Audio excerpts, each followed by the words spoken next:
90களில் வெளியான உன்னை நான் சந்தித்தேன், உயிரே உனக்காக, உதயகீதம், நினைவே ஒரு சங்கீதம் போன்ற சில்வர் ஜூப்ளி படங்களை வழங்கியவர் இயக்குனர் கே.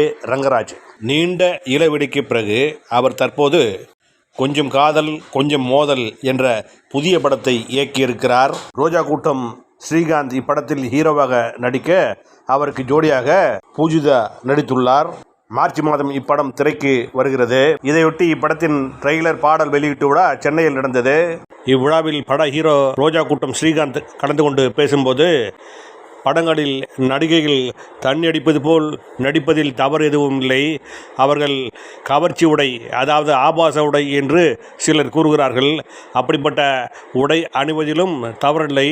அது அவரவர் விருப்பம். அதுவே நீங்கள் சாய் பல்லவிடம் ஆபாச உடை கொடுத்தால் அவர் அணிவாரா இல்லையா என்பதை அவர்தான் முடிவு செய்வார் என்று பரபரப்பாக பேசினார். ஸ்ரீகாந்த் என்ன பேசினார் என்பதை இப்போது காணலாம். மேடையில் அமர்ந்திருக்கும் பெரியவர்களுக்கு, அதாவது எங்களை வாழ்த்த வந்த எங்கள் திரையுலகுக்கு சார்ந்த பெரியவர்களுக்கு என்னுடைய மனமார்ந்த நன்றி. 25 வருஷம் இந்த வருஷத்தோட முடிஞ்சிருக்கு. இந்த பயணத்தில் நீங்கள் எல்லாரும் என் கூட இருந்திருக்கீங்க, என்னை சப்போர்ட் பண்ணியிருக்கீங்க, ஊக்கம் கொடுத்துருக்கீங்க, வாழ்த்திருக்கீங்க, கிண்டலும் பண்ணியிருக்கலாம், பரவாயில்ல, அதான் கொஞ்சம் காலம் கொஞ்சம் முதல். ஸோ ரொம்ப ரொம்ப நன்றி. 25 இயர்ஸ் கம்ப்ளீட் பண்ணியிருக்கேன். அண்ட் இந்த இயரில் first stage. So very happy. நம்ம தமிழ் சினிமாவோட படத்துக்கு ஃபங்க்ஷனுக்கு சேர்ந்துக்கிட்டாரு. இன்னைக்கு இந்த 22 பிப்ரவரி தான் வந்து ரோஜா கூட்டம் 23 வருஷம் முடிஞ்சது. Time flies. கரெக்டாக இன்றைக்கி தான் பூமிக்காக மெசேஜ் அனுப்பிச்சாங்க, எப்படி இருக்க, வீட்டில் எல்லாம் எப்படி இருக்காங்கன்னு. நான் சொன்னேன், என்னோட முதல் படம் ஹீரோயினாக இருந்ததுக்கு ரொம்ப நன்றி. இந்த பயணம் அங்கே தான் தொடர்ந்தது. அண்ட் எனக்கு தான் தெரியும் அந்த அந்த அழகான அந்த பொம்மை முகத்துக்கு முன்னாடி எவ்வளோ பெரிய ராட்சசி இருக்குன்னு. ஏன்னா அந்த படம் 2 வருஷம் முடிக்கிறதுக்கு போதும் ஆச்சு. 2000 ஆரம்பித்தோம், 2002 தான் ரிலீஸ் ஆச்சு. உட ஜர்னி ஸ்பீயிங். எனக்கு சந்தோஷமான விஷயம் என்னன்னா, இப்போ மேடையில் இருந்த இசையமைப்பாளர் சத்யா சார் இருந்தார். அவரோட பூ படம் கூட என்னோட படம் தான். அண்ட் அதுக்கப்புறம் நான் இளையராஜா சார் கூட ஒர்க் பண்ணிட்டேன். இன்னைக்கு பார்த்தீங்கன்னா நம்ம மியூசிக் டைரக்டர் சுந்தர் சாரும் பாருங்க. I work with everybody. அதே மாதிரி தான் சுதா கோங்கராவும் சரி, கேவி ஆனந்தும் சரி, அதே மாதிரி தான் ரங்கராஜன் சாரும். I take this pleasure and honour. எல்லா ஏஜ் குரூப்ஸ்லையும் எல்லாருக்கூடயும் ஒர்க் பண்ணியிருக்கேன். Trust me. சமீப காலத்தில் ஒன்று நடந்துச்சு. ஒரு மாபெரும் வெற்றி கொடுத்த ஒரு இயக்குனர். அதுக்கு முதல் படம் வந்து நான் அவரோட முந்திரி படம் பார்த்து ரசித்து அவர் கூட ஒர்க் பண்ண போனேன். 8 மணி கால் ஷீட்னாங்க. நான் வழக்கமாக 7:45 7:30 இருப்பேன். லொக்கேஷன் சார்ஜஸ் மட்டும் 10 லட்சம் ரூபாய். வெளிநாட்டில் 3:30 மணி சாயந்தரம் வந்தார். 7 o'clock 6:30 இருப்பார். That's the commitment, dedication. சாரோட அமைதியா இருக்கான்னு பார்த்து ஏமாறாதீங்க. சுனாமிக்கு முன்னாடி ரொம்ப அமைதியா இருக்கும். சத்தியமா என்னால முடியவே இல்லை சார். பிரேக்கே கொடுக்க மாட்டாரு. ஓட்டம் ஓட்டம் ஓட்டம் ஓட்டம் ஓட்டம்.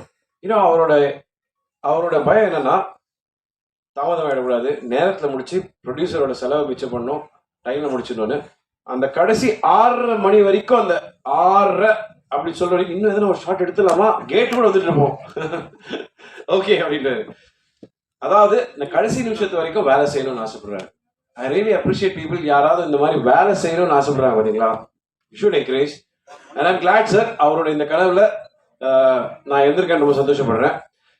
நான் என்னைக்குமே எனக்கு தெரிஞ்ச சினிமா தான். எனக்கு எழுத படிக்க தெரியாது, படிப்பு ஏறல, டிகிரி முடிச்சிட்டேன். பட் எனக்கு சினிமா தவிர்த்து வேறு எதுவுமே தெரியாது. நண்பன் படத்தோட காட்சி மாதிரி தான் எங்கள் அப்பா கிட்ட சொன்னேன். எனக்கு வேறு எதுவுமே ஏற மாட்டேங்குது. ஸோ சுற்றி வளைச்சு பார்த்தாலும் எனக்கு சினிமா தான். சச்சிவமா மாதிரி தான். நீங்க பாருங்களேன், இன்னைக்கும் அதே சாவ் அப்படியே இருப்பாங்க. She is actually the inspiration. வரும்போது சீடை முறுக்கு எல்லாம் கொடுத்து ஏதோ ஒன்று எல்லாரும் கூட சிரிச்சு பேசிக்கிட்டே இருப்பாங்க. That's good vibes. நான் கடைசி வரைக்கும் சினிமா தான் இருக்கணும்னு ஆசைப்படுறேன். I am very very happy to be in cinema. Please, நம்ம எல்லாருமே வந்து நம்ம இண்டஸ்ட்ரி பற்றி நிறையா கிண்டல் பண்ணுறோம். நான் ராஜன் சார் இருக்கும்போது பேசணும்னு நினச்சிட்டு இருந்தேன். சார், தண்ணி அடிக்கிறதுல ஆண் பெண் அந்த வேறுபாடுலாம் கிடையாது. அது யார் சொன்னாங்க அந்த கலாச்சாரம்னு சொல்லி? அதெல்லாம் ஒன்றும் கிடையாது சார். அதே மாதிரி ஆடைகள் பற்றியும் வந்து சொல்லக்கூடாது. எது போட்டுக்காதீங்க. ஒரு தயாரிப்பாளர் வந்து இயக்குனர் வந்து தயாரிப்பாளர் கேட்பாரு, எனக்கு ஆகாயம் வேணும், சந்திரன் வேணும், சூரியன் வேணும் கொடுத்துருவாங்களா? இல்ல எங்களுக்கு தெரியும் சத்யவதி சார் சார் உங்களுக்கு அந்த விஷயம் தெரியுமா? பக் மாடப்புறா லொகேஷன் வந்து டைரக்டர் வந்து அந்த லொகேஷன் சரியில்லைன்னு சொன்ன உடனே ஓகேன்னாரு. அதுக்கப்புறம் நீங்களே போட்டு எடுத்துக்கோங்கன்னு அடுத்த வாட்டி கேட்கும்போது செட்டு போட்டு எடுத்தாங்க. படம் பார்த்து வந்து பாராட்டிட்டு வெரி நைஸ், கங்க்ராச்சுலேஷன், நல்ல முடிவு பண்ணீங்கன்னு சொன்னாரு. நான் ஒருவேளை பாட்டு ஹிட்டு, படம் ஹிட்டு, திருப்பி கொடுத்துருவா காசுன்னு சொன்னார். That is my policy. கேட்டதை கொடுத்தேன், பயன்படுத்தல, திரும்ப கொடுக்க மாட்டேன். நான் என் பாலிசியை மாற்ற மாட்டேன். That means I am manipulative, சந்தர்ப்பவாதி. That is how it is. அதே மாதிரி தான் சொல்றேன். நீங்க இன்னைக்கு போய் வந்து சாய்பள்ளி அவங்களுக்கு வந்து அந்த மாதிரி ஆடை கொடுத்து பாருங்க, ஒத்துப்பாங்களா? வேண்டாம் சொல்ல கத்துக்கிட்டோம், அவ்வளவுதான். எது பிடிக்கும் எது பிடிக்காதுன்னு மக்கள் டிசைட் பண்ணிக்கிட்டோம் சார். சினிமா அதாவது இன்னைக்கு 5 வருஷம் ஆச்சு. எனக்கு தெரிஞ்சு என்னோட ஃபேவரட் ஃபிலிம் வந்து சதுரங்கம். அந்த படம் வந்து பூஜைக்கே வித்து போச்சு. ஆனா அந்த படத்தை வந்து ஏதோ ஒரு வகையில கொண்டுட்டாங்க. என்ன பண்ணி பார்த்தாலும் தெரியல, யாரோட தப்புன்னு தெரியல, எல்லா உழைப்பும் போச்சு. திடீர்னு ஒரு படம் 12 வருஷம் கழிச்சு ரிலீஸ் ஆகுது, ஓடுது. குட் வைப்ஸ், சந்தோஷப்படுவோம் sir. It's a very nice thing. அதாவது யாருக்கு என்ன பிடிக்கும் சொல்லவே முடியாது. நம்ம இண்டஸ்ட்ரி அதாவது சார் எல்லாரும் நம்ம ஊர்ல வந்து தொழில் பண்ணுவாங்க, இங்கதான் கத்துப்பாங்க. ஸ்டுடியோ தான் இங்கதான் இருந்துச்சு. ஹைதராபாத் 25 ஸ்டுடியோ இருக்கு. It feels very sad. At least தயாரிப்பாளர் சங்கத்துக்கும் பெப்சிக்கும் ஆபீசஸ் இருக்கு, நடிகர் சங்கத்துக்கு இல்ல. இது கவலைப்படக்கூடிய விஷயம் சார். இதை பத்தி நம்ம யோசிப்போம். ஒற்றுமை இல்லை சார். பிரச்சனை என்ன தெரியுமா சார்? எல்லாம் வந்து 2 கட்சியா பிரிஞ்சிடறாங்க. ஒன்று சேர்ந்து முதல்ல இந்த இண்டஸ்ட்ரியை காப்பாற்றுவோம் sir. That is what we need. Cinema ரொம்ப ஆரோக்கியமா இருக்கும். சம்பளம் ஏத்தல சார். எனக்கு இன்னும் போன படத்து இப்ப ரிலீஸ் ஆன படத்துக்கு கூட எனக்கு 10 லட்சம் பாக்கி இருக்கு. It's okay. நான் ஒரு படம் வந்து முழு சம்பளம் வாங்கியிருக்கேன். வாங்கிட்டு அந்த தயாரிப்பாளருக்கு நான் திருப்பி கொடுத்துருக்கேன். அதுக்கு மேல திருப்பி கடன் வாங்கி கொடுத்துருக்கேன். நம்ம இட்ஸ் அ ஃபேமிலி, அவ்வளவுதான். I am very happy that I am still there in this industry. இன்னைக்கும் எனக்கு படங்கள் கிடைச்சிட்டு இருக்கு, ஓடிக்கிட்டே தான் இருக்கேன். 48 மணி நேரத்துல நான் 7 மணி நேரம் தூங்கியிருப்பேன். துபாய், ஹைதராபாத், விஜயவாடா, இப்போ சேலம் போயிட்டு இங்கேயும் வந்திருக்கேன். Still same vibe. ஏன்னா it feels nice. Rangarajan sir மாதிரி எனர்ஜெட்டிக் பீப்புள் பார்க்கும்போது சார் டிசிப்ளின் லைஃப்ல இருந்துச்சு, everything is there sir.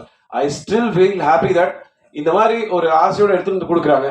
Let us watch it, encourage sir. எனக்கு நல்ல ஞாபகம் இருக்கு, அந்த டைம்ல வந்து அவரோட படத்தோட போஸ்டர் அப்போ கை தட்டியிருக்காங்க. நிறைய டைரக்டருக்கு டைட்டில் கார்டு கை தட்டுறாங்க நம்ம கேட்டிருக்கேன்.